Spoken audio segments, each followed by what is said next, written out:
Israel के parliament ने आज सीधे कह दिया है कि हर फिलिस्तीनी को मार दो जो सफेद झंडा नहीं उठाए गाजा में। और उसके जवाब में हमास ने कहा है कि जिसने सफेद झंडा दिखा दिया वो समझ लो हमारे लिए मर गया है। सफेद झंडा एक नहीं उठेगा, जो हमास के झंडे हैं वही लेके आम जनता फिलिस्तीन की इजरायलियों को मारेगी। मरने मारने की लड़ाई अब इस हद तक पहुंच गई है। और आपको बता दें कि बड़ा इसमें देखिए, आज की खबरों में कुछ ऐसी भी खबरें हैं जो बहुत दुखदाई हैं और जो जहां पर अपने ही लोगों को अपनों से लड़वाया जा रहा है। विश्व स्तर पे भी सीरिया में जिस तरीके की स्थिति है, वो मैं फिर से उस पर आज हमला करने जा रहा हूं। जो लोग सीरिया में एचटीएस सरकार को समर्थन कर रहे हैं, गद्दार हैं वो, चाहे जितने बड़े नाम हो हिंदुस्तान में, चाहे वो कहीं किसी के भी एडिटर हो, गद्दार हैं, फिलिस्तीनी कॉज के प्रति गद्दार हैं। उनको इतिहास जज करेगा, उनको मंगल पांडे सेना जज करेगी। इसलिए साथियों देखिए, आज अमरीश मिश्रा स्पीक्स में मैं स्वागत नहीं कहूंगा। आज की जो तारीख है 4 जून 2024, 4 जून 2024 को बहुत सारी चीजें स्पष्ट हो गई है। एक चीज ये स्पष्ट हो गई है कि इजराइल लेबनान से विड्रॉ नहीं करेगा। और 25 जनवरी, एक मैंने कल शायद 25 नवंबर बोल दिया था। जिन साथी ने वो गलती पॉइंट आउट की उनको बहुत बहुत धन्यवाद। ऐसी कभी कोई गलती हो आप जरूर लिखिए, मैं हमेशा उसको मानता हूं। तो 25 जनवरी को देखिए डेडलाइन खत्म हो रही है, यानी जो इजरायली विड्रॉल की लेबनान से जो संधि 28 नवंबर 2024 को हुई थी, 25 जनवरी 2025 में वो 60 दिन पूरे हो जाएंगे। और 26 जनवरी 2025 यानी हमारा रिपब्लिक डे, उस दिन 61वें दिन हिजबुल्लाह ने कहा है कि हम उसी दिन से लड़ाई शुरू कर देंगे अगर इजराइल ने लेबनान खाली नहीं किया। 20 जनवरी को 2025 ट्रंप शपथ ले रहा है। ट्रंप की शपथ से जुड़े बहुत सारे खुलासे हो रहे हैं। जो बड़ी बड़ी कंपनियां जिन्होंने, जैसे अमेजॉन, एप्पल, जिन्होंने ट्रंप का विरोध किया था और बाइडेन को उन्होंने समर्थन किया था, अब वो ट्रंप के समर्थन में आ गई हैं। माहौल बदल रहा है। ट्रंप जो है वो देखिए किस तरह के डिसीजन लेता है। 20 जनवरी के पहले का ट्रंप एक अलग है, और जो 20 जनवरी के बाद जब प्रेसिडेंट हो जाएगा तब वो किस तरह की डिसीजन लेगा। हालांकि एक चीज आपको बता दें, अमेरिका में एक कोल्ड वॉर के लिए या ओपन वॉर भी एक हद तक जो रशिया ने कहा है कि ट्रंप के जीतने का मतलब है कि एक सिविल वॉर अमेरिका में शुरू होगी, उसका एक और इंडिकेशन मिला। बाइडेन देखिए बहुत दिनों से कोशिश कर रहा है कि विश्व डिस्टेबलाइज हो जाए। सीरिया में उसने वो कांड करवाया, उसके ये सत्ता परिवर्तन करवाया। उसके बाद उसने यहां तक जो यूक्रेन को उसने आर्म किया। यूक्रेन के बारे में भी आज बात करेंगे कि उसको कितना नुकसान हुआ है कर्स्क रीजन में, आप सुन के शॉक्ड हो जाएंगे।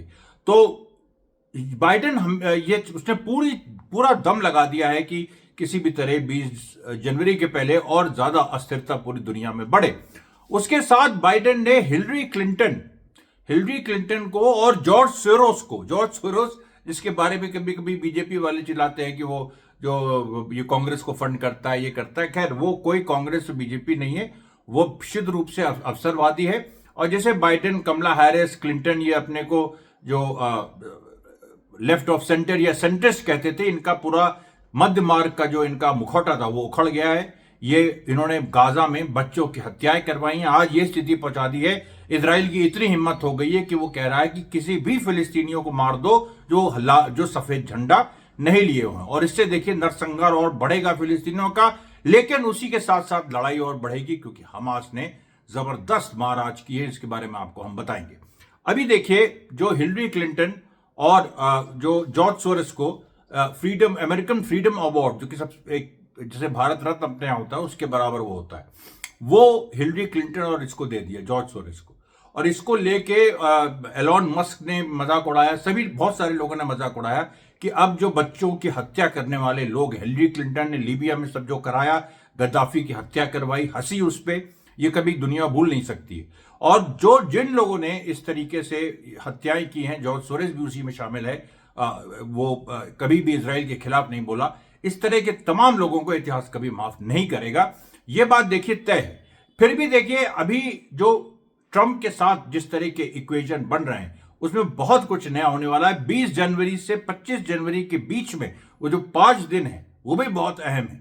तो अभी देखिए, जो हम शुरू करते हैं कि यहां पर जो देखिए एक जो बड़ी खबर आई है वो ये आई है कि आज अमेरिका में एक और शूटिंग हुई है। अभी उसके बारे में डिटेल्स नहीं है, लेकिन ये तीसरी शूटिंग है। इसमें न्यू ऑर्लियंस में जो हुई थी, जिसमें शमसुद्दीन जब्बार नाम के एक आदमी का नाम सामने आया था, वो पता नहीं कौन कौन है, क्योंकि देखने में वो उसकी जो वो यूएस आर्मी का पार्ट रहा है। उसके बाद लास वेगस में जो ब्लास्ट हुआ इसकी एलोन मस्क की जो टेस्ला जो साइबर ट्रक है उसका, ट्रम्प के होटल के सामने, तो वो भी देखिए एक बड़ी एक रहस्यमय चीज है। वो आदमी भी यूएस आर्मी का निकला, और दोनों ये जो शमसुद्दीन जब्बार जिसको कह रहे हैं और ये लिवर्सबर्ग, ये दोनों एक ही जगह ट्रेनिंग पाए हुए हैं। तो आप सोच लीजिए कि ये सब सीआईए का ऑपरेशन है। आईसिस के झंडे उसके जब्बार के साथ मिले, और अब पूरी तरह से अमेरिका कोशिश कर रहा है कि एचटीएस फेल हो रहा है वहां पर। एचटीएस जो, और एचटीएस के बारे में एक बात आपको और बताएं जिसमें शर्म आनी चाहिए जो लोग सीरिया को सपोर्ट कर रहे हैं। एचटीएस ने जो सेना बना रहा है नई सीरिया की राष्ट्रीय सेना, उसमें मतलब अरब सीरियन है ही नहीं। सुन्नी जो लोग सपोर्ट कर रहे हैं वो समझ लें, उसमें अरब सीरियन है ही नहीं। उसमें जो है ज्यादातर युगेर और ये तजाकिस्तान के लोग और उज्बेकिस्तान के लोग। अरे तुम अंतर्राष्ट्रीय कोई इस्लामिक कालिफेट बना रहे हो भाई, जैसे आईसिस चाहता था। तुम, क्योंकि आईसिस तो कहता था हम किसी राष्ट्रीय आंदोलन को नहीं मानते, इसीलिए फिलिस्तीन के खिलाफ तो कह रहा था कि नहीं हम तो कैलिफेट बनाएंगे, और वो भी बर्बर, क्रूर, बिल्कुल थर्ड ग्रेड, जो बिल्कुल थर्ड ग्रेड जो, और वो भी नहीं बल्कि जो अमेरिका के द्वारा ट्रेंड के ऐसे बनो, बर्बर, एक इस्लाम को बिल्कुल बर्बर धर्म के रूप में प्रोजेक्ट करो, उस तरीके से जो आईसिस कर रहा था, तो वही तो एचटीएस कर रहा है। तो एचटीएस को क्यों सपोर्ट कर रहे हो? और एचटीएस और अमेरिका की ये पूरी प्लानिंग है। आज मैंने स्टार मीडिया वर्ल्ड काजमी साहब के चैनल पे बोला भी है कि अमेरिका की पूरी प्लानिंग है कि जैसे ही एचटीएस फेल होता है वैसे ही वो आईसिस को खड़ा कर देगी। 10,000 आईसिस के प्रिजनर्स वहां पर रोजोवा में है, नॉर्थ ईस्टर्न सीरिया में, जो कुर्दों का इलाका है, और कुर्दों के ऊपर अमेरिका का हाथ है, ये पूरी दुनिया जानती है। और ये भी बात आपको रिमाइंड करा दें कि कुर्दों में और टर्की में अभी युद्ध चल रहा है। जो टर्की की जो मिलिशिया एसएनए है, सीरियन नेशनलिस्ट आर्मी, और कुर्दों में लगातार युद्ध की स्थिति बनी हुई है। उसके बाद देखिए जो पैलेस्टीनियन रेजिस्टेंस फैक्शंस हैं, आज उन्होंने देखिए एक बड़ा हमला जो कई सेटलर कम्युनिटीज हैं उनके ऊपर किया। अब आपको बता दें कि ये जो देखिए कल हेलीकॉप्टर पे मार की थी, कल भी उन्होंने एक इस तरह से सेटलमेंट्स पे मार की, आज जो उन्होंने मार किया, आप समझिए 8वां दिन हो गया है। ये ऐसा बहुत दिनों बाद ये हो रहा है, क्योंकि बीच में तो लड़ाई गाजा और वेस्ट बैंक, मतलब विशेषकर गाजा में, वेस्ट बैंक में तो अभी चरम पे पहुंची है पिछले 2-3 महीनों में। मेनली गाजा में लड़ाई थी। रॉकेट जो छोड़ना, जो हमास ने 7 अक्टूबर 2023 को छोड़े थे और इजराइल को पूरा एक तरह से तहस नहस कर दिया था, तो वो रॉकेट फिर से 8वीं बार आज है लगातार छोड़ा। उधर यमन, आप जैसे बताया आपको, पिछले करीब 12 दिनों में 15 बार यमन रॉकेट मार चुका है। कल फिर मारा था, आज भी देखिए वो 100% कुछ ना कुछ करेगा, और उसकी खबर अभी तक लेकिन नहीं आई है। तो 8 कंसेक्यूटिव जो एक रॉकेट की मार है, उसका एक वीडियो भी उनका आया कि उन्होंने किस तरीके से वो पूरा निशाना साध के मारते हैं। एक और वीडियो आया जिसमें किस तरह से रॉकेट से हमास आइडिया फोर्सेस जो खासतौर पे जबलिया में, नॉर्थ गाजा में, जहां पर नरसंहार हो रहा है, वहां पर जमा है, उनको किस तरीके से मारा। उसके बाद देखिए जो वो जो मैंने जैसे आपसे कहा था कि ये जो देखिए, हाँ, एक जो किब्युत्ज बेरी पे हमला हुआ है, किब्युत्ज बेरी पे आज नहीं कल हमला हुआ था 3 जनवरी को। अब किब्युत्ज बेरी क्या? किब्युत्ज बेरी वो इलाका है जहां पर हमास 7 अक्टूबर 2023 को सबसे पहले हमास ने धावा बोला था, और उसके बाद से अभी तक एक बार उसमें हमला हुआ, उस पर हमला नहीं हुआ था। और वही किब्युत्ज बेरी वही है जहां पर इजरायली सेना ने अपने लोगों को मार दिया, और करीब मतलब 1000 के ऊपर या 800 से लेकर 1000 अपने लोगों को मार दिया। और ब्लेम किसको दिया? मतलब जो सिविलियंस थे, आईडीएफ के लोग जो मारे गए वो तो हमास ने मारे, जो सिविलियंस को मारा वो आईडीएफ ने खुद मारा, और उन सिविलियंस को करीब 700 से 800 की संख्या, उनका उसका ब्लेम हमास पे लगा दिया। लेकिन वो वही है किब्युत्ज बेरी। वहां पर जो आईडीएफ फोर्सेस है, वहां पर लोग अब बहुत कम रह गए हैं, वहां पर मारा। उसके बाद देखिए जो वही जो ये 8वां एक लगातार हमला। उसके बाद आज फिलिस्तीनी सिविलियन में 70 लोग मारे गए। इसके पहले कि देखिए, मैं आगे बढ़ूं, मैं बार बार भूल जाता हूं, इस वीडियो को अंत तक देखिएगा, लाइक और सब्सक्राइब कीजिए। हमें 10,000 पहुंचना है सब्सक्राइबर्स 9403 हो चुके हैं और आपसे उम्मीद है कि आप इसको जल्द से जल्द करेंगे। उसके बाद देखिए जो हेल्थ केयर का जो डिस्ट्रक्शन गाजा में हो रहा है वो बदस्तूर जारी है। कमल अडवान हॉस्पिटल को जला दिया, डॉक्टर हुस्साम गायब हैं, उनको मार ऐसी खबरें आ रही कि उनको बुरी तरीके से फ्लॉक किया गया है, वायर से उनको फ्लॉक किया एक डॉक्टर को, बताइए। और उसके बाद पैलेस्टीनियन अथॉरिटी ने भी एक जेनिन हॉस्पिटल से एक डॉक्टर को उठा लिया है, उसको भी टॉर्चर किया। मतलब पैलेस्टीनियन अथॉरिटी, मैं यही बात कर रहा था कि बड़े कितने दुख की बात है कि आप ही के लोग आपके खिलाफ यहां पर कर रहे हैं। खैर, भारत के आजादी के आंदोलन में यह हमने देखा 1942 में, उसके पहले भी कैसे भारतीय पुलिस बिहेव करती थी और आंदोलनकारियों से। अभी भी वैसी ही है, वो भारतीय पुलिस बदली नहीं है, या अंग्रेजों की पुलिस है, अंग्रेजों की है अभी देखिए। लेकिन ये जिस तरीके से हुआ है, पैलेस्टीनियन अथॉरिटी जो खुद क्रांतिकारी आंदोलन का हिस्सा रही हो, वो सत्ता पाने के बाद वो भी साली सड़ी हुई सत्ता, बिल्कुल दो कौड़ी की सत्ता, कोई ऐसी एकदम खत्म, कुछ उसके बाद अधिकार नहीं है, सब इजराइल के कहने पे करना होता है, केवल पैसा मिलता है। तो उस पैसे के लिए सोचिए आप, उन लोगों ने अभी तक 18 फिलिस्तीनी अपने भाई बंधुओं को मार दिया, जिसमें औरतें हैं, बच्चे हैं। कल ही एक पिता और उसके लड़के को मार दिया। ये सब चीजें देखिए लगातार चल रही है, जबकि फिलिस्तीनी रेजिस्टेंस अपनी तरफ से रिस्ट्रेंट दिखा रहा है और कह रहा है कि हम नहीं चाहते हैं कि पैलेस्टीन अथॉरिटी के लोगों को हम मारें, उनके केवल हथियार छीनें। लेकिन अब इस तरह की चीजें हो रही हैं, उनको मारना पड़ रहा है। आज एक 7वां ऑफिसर पैलेस्टीन अथॉरिटी का वो भी मारा गया। धीरे धीरे देखिए, ये करीब 100 ऑफिसर्स है उसमें, बाकी सब इस टाइप के हैं, सैनिक टाइप। 100 ऑफिसर्स में से सबको पैलेस्टीनियन रेजिस्टेंस एक एक करके मारेगा, ये बात तय हो चुकी है। उसके बाद देखिए, लेबनीज आर्म्ड फोर्सेज ने आज देखिए, ये 3 जनवरी को एक और महत्वपूर्ण घटना हुई जो आज 4 जनवरी को भी रिपीट हुई। लेबनीज आर्म्ड फोर्सेज जो हैं, हिजबुल्लाह नहीं, लेबनीज आर्म्ड फोर्सेज, और यही हिजबुल्लाह चाहता था कि लेबनीज आर्म्ड फोर्सेज की एक सीधे टक्कर हो जाए इजराइल से, और ये सीधी टक्कर उसकी वहां पर हुई। दूसरी चीज जो हुई है, लेबनीज आर्म्ड फोर्सेज की सीरिया की फोर्सेज के साथ टक्कर हो गई।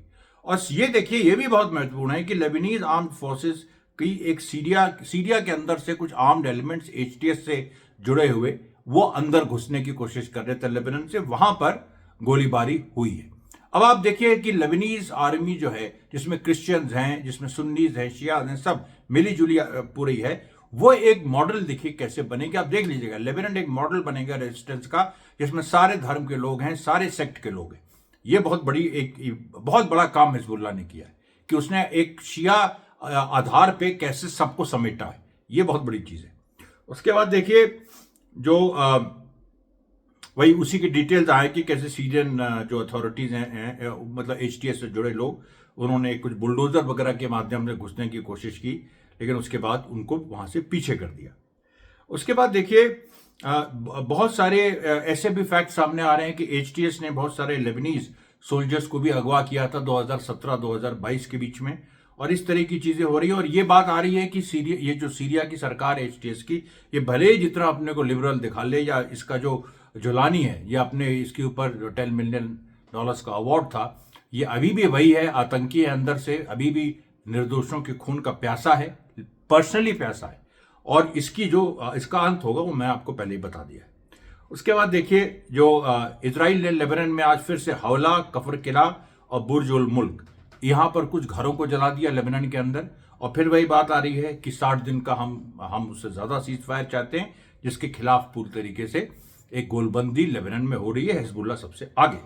उसके बाद देखिए, एक अदी अद सेटलमेंट है रमल्ला के north east, Ramallah West Bank के, और रमल्ला जो पीए का पैलेस्टीन अथॉरिटी का सेंटर है, वहां पर अदी अद सेटलमेंट में तुर्मुस अय्या और अल मुगैयर टाउन के बीच में शूटिंग ऑपरेशन हुआ, जिसमें कम से कम 3 सेटलर्स घायल हो गए। और ये एक बड़ा एक हमला हुआ है, शूटिंग ऑपरेशन एट रैंडम, जो कि रैंडम एक तरह से हमला होता है, अचानक वाला, कि जिसमें फिलिस्तीनी सिविलियन अचानक उनके पास से हथियार निकलते हैं और वो मार देते हैं। वो वाली जो पूरा एक हिट एंड रन वाली टैक्टिक्स है गुरिल्ला वॉरफेयर की, वो बड़ी जबरदस्त तरीके से रमल्ला पूरे वेस्ट बैंक में चल रही है। पूरे वेस्ट बैंक में कोई ऐसी जगह नहीं बची जहां पर वो छूट रही है। इजराइल ने देखिए गाजा में कई फिलिस्तीनी सिविलियन को मारा। वही बेल्ट ऑफ फायर एक बनाया, जिसमें एक जहाज जो है वो ऐसे राउंड लेते लेते और बम छोड़ते हुए जाता है, ताकि वो पूरा ऐसे एक राउंड सर्कल आग का बनता चला जाए। वो इसमें वो आप एयरफोर्स के थ्रू ही कर सकते हैं, वो इजराइल करता है, लेकिन अब उसको उस तरह की सफलता नहीं मिल पा रही। उसके बाद देखिए सदर्न लेबनान में फिर से एक एरिया में बम्बार्डमेंट हुआ शाहीन नाम के। और उसके बाद देखिए हमास ने एक वीडियो पब्लिश किया, जिस वीडियो में जो होस्टेजेस हैं अभी भी हमास के पास, और जिसको लेके जो उनके जो रिलेटिव्स हैं इजराइल में लगातार धरना प्रदर्शन कर रहे हैं, आज भी किया, उनका एक महिला प्रिजनर का वीडियो आइडिया ये इसने हमास ने जारी किया। वो महिला प्रिजनर कह रही है, मैं इजरायली सरकार से पूछती हूं, क्या तुम हमें मार डालना चाहते हो? I ask you government of Israel, I really want to ask you, do you want to kill us? ये देखिए।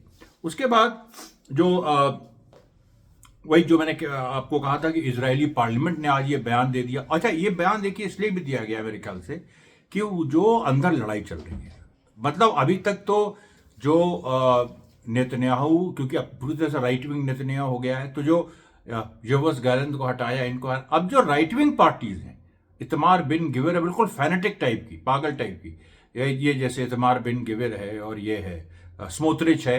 अब स्मोत्रिच फाइनेंस मिनिस्टर है, वो एक बजट लाया, इतमार बिन गिवर कह रहा है कि मैं इंटरनल सिक्योरिटी मिनिस्टर हूं, मुझको ज्यादा पैसा दो।